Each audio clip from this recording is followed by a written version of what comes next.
Hello guys, welcome to my YouTube channel unique सर्जी सत्यम। अब मैं डिस्कस करेंगे कि how to improve mathematics marks, या फिर हम कैसे 100 आउट ऑफ 100 या फिर हम 40 आउट ऑफ 40 या फिर पूरे 100% स्ट्रेटजी के साथ 100% एक्यूरेसी के साथ मैथ्स का पेपर कैसे सॉल्व करें, पूरे 100% मार्क्स कैसे गेन करें, चाहे पेपर आपका 40 मार्क्स का हो चाहे पेपर आपका 100 मार्क्स का हो। ठीक है, तो आज हम उसी चीज पे डिस्कशन करेंगे कि क्या मिस्टेक्स करते हैं हम। जब भी मैथमेटिक्स के बारे में सोचते हैं हमारे माइंड में एक फीलिंग्स आने लगती है, हम डरने लगते हैं कि यार नहीं, मैथ्स में तो हम पूरे ला ही नहीं पाएंगे। लेकिन मैं आपको अपनी स्ट्रेटजी के साथ बताऊंगा कि कैसे मैंने गेन किए नंबर, मतलब कैसे मैंने मैथ्स में 99 मार्क्स गेन किए और मेरा एक नंबर कटा तो उसकी क्या गलती थी। बिकॉज आज के रूल्स के अकॉर्डिंग आप अपनी नोटबुक्स या फिर अपनी कॉपी को निकलवा सकते हैं। ठीक है, तो वो मैं आपको बिल्कुल लास्ट में बताऊंगा। उससे पहले स्ट्रेटजी पे चलेंगे।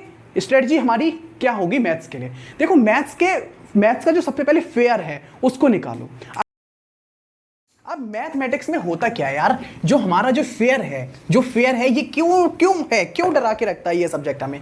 तो देखो, आप अगर मैथ्स की बात करते हो तो बहुत इंटरेस्टिंग सब्जेक्ट है। अब अगर आपको पूरा 100 आउट ऑफ 100 मतलब 100% एक्यूरेसी के साथ अगर आपको मैथ्स करना है तो आपको 100% एक्यूरेसी का मतलब, अगर आपका 40 मार्क्स का पेपर है तो आपको 40 कैसे लाने हैं, अगर आपका 70 मार्क्स का पेपर है तो 70 कैसे लाने हैं, अगर आपका 100 मार्क्स का पेपर है तो आपको 100 कैसे लाने हैं।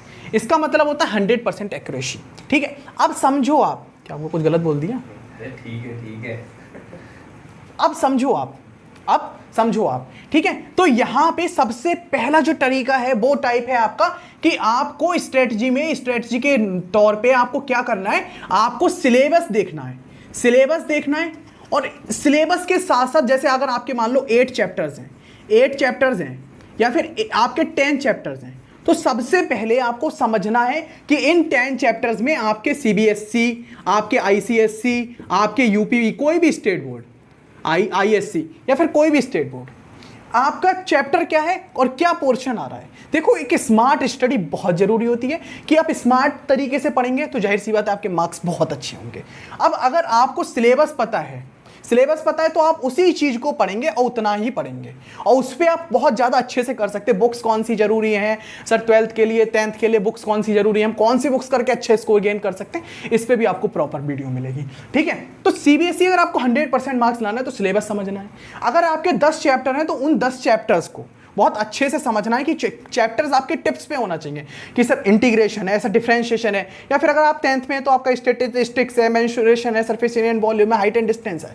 और एक एक चैप्टर के सारी चीजें, जितने भी टॉपिक्स हैं, जो हमारे सब टॉपिक्स लिखे होते हैं, यानी कि जो आप चैप्टर पढ़ते हैं उन सब टॉपिक्स को, उन सारे टॉपिक्स को समझना है। और उन सारे टॉपिक्स को समझने के बाद कभी भी क्वेश्चन को ऐसा नहीं है कि यार ये देख के टफ लग रहा है, हमेशा उस क्वेश्चन को उस फॉर्मूला के अकॉर्डिंग, जो आपने सीखा है मैथ्स में आपने सीखा है उसके अकॉर्डिंग आपको करके देखने की कोशिश करनी चाहिए। पहली बात तो जितनी प्रैक्टिस करेंगे उतना आप परफेक्ट बनेंगे। ठीक है, तो उस तरीके से आप करेंगे अगर आपके 10 चैप्टर हैं। और इसके साथ साथ मैथ्स में जो फाइनल है, जो स्ट्रेटजी आपकी होनी चाहिए, वो सबसे मेन स्ट्रेटजी ये है कि अगर आपके 10 चैप्टर हैं तो आपकी एक नोटबुक ऐसी होनी चाहिए, साइड नोटबुक हम जिसको कहते हैं, वो साइड नोटबुक आपकी ऐसी होनी चाहिए कि उसमें आपके पहला चैप्टर है तो पहले चैप्टर के सारे फॉर्मूलाज, पतली कॉपी बनाई जाती है। इसके लिए मोटी कॉपी नहीं बनाई जाती है। बहुत से बच्चे कहते हैं नहीं सर, हम कॉपी बनाते हैं अपनी मैथ्स की उसके आगे लिख लेते हैं। नहीं, एक पतली कॉपी बहुत जरूरी है, जो आपके बिल्कुल लास्ट के 10 मिनट के लिए, जो आप मतलब कि चलते चलते बोर्ड एग्जाम के गेट तक भी ले जाएं, बहुत जरूरी है। पतली कॉपी, इतनी पतली सी कॉपी बनाओ जिसमें ज्यादा से ज्यादा 30 से 40 पेज हो। एक चैप्टर के फॉर्मूले 3 पेज से ज्यादा के होते नहीं है, 2 पेज 3 पेज से ज्यादा के। और उन 10 चैप्टर्स के फॉर्मूले, अगर आपको फॉर्मूला ज्यादा है ना, बहुत सारे क्वेश्चन तो फॉर्मूला से ही हो जाते हैं। ये होती है स्ट्रेटजी। पेपर लिखने